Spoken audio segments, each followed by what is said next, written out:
Salut à tous, c'est le point playoff de ce samedi 17 mai. On va revenir aujourd'hui sur le dernier match du deuxième tour avant de faire un petit point sur la suite.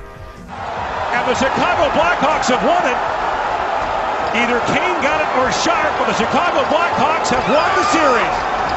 The rights are going to go to the Los Angeles Kings, and once again they will advance to the Western Conference Final. And the LA Kings will get the defending Stanley Cup champion Chicago Blackhawks as they go back at each other again.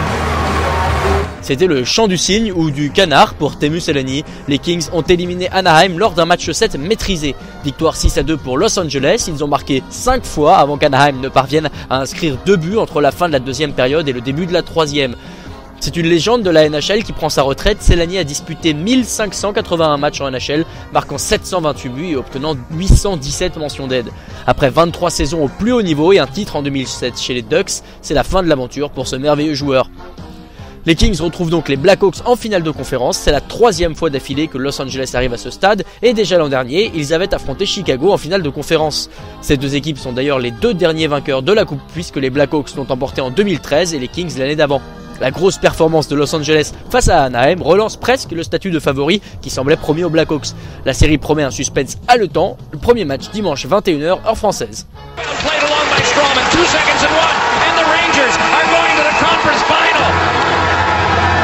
Canada's only playoff hockey team advances, and it's Montreal and the Rangers in the Eastern Final. À l'Est, les Rangers et les Canadiens se croisent à nouveau après 16 ans sans s'affronter en play-off. Montréal retrouve les finales de conférence 4 ans après une défaite en 2010 face aux Flyers. Ce sera un duel de gardiens dans cette série. Henrik Lundqvist et Carey Price ont été essentiels pour leurs équipes lors du deuxième tour. Dans les rangs de Montréal, le défenseur P.K. Subban va également être surveillé de près, lui qui a inscrit 12 points depuis le début des séries. La grosse performance des Habs face à leurs rivaux de Boston les a regonflés à bloc, mais New York reste sur 3 victoires d'affilée. Encore une série entre 2 des 6 équipes originales de la NHL. Le premier match c'est dans moins d'une heure et le résumé ce sera demain dans le point playoff. See ya!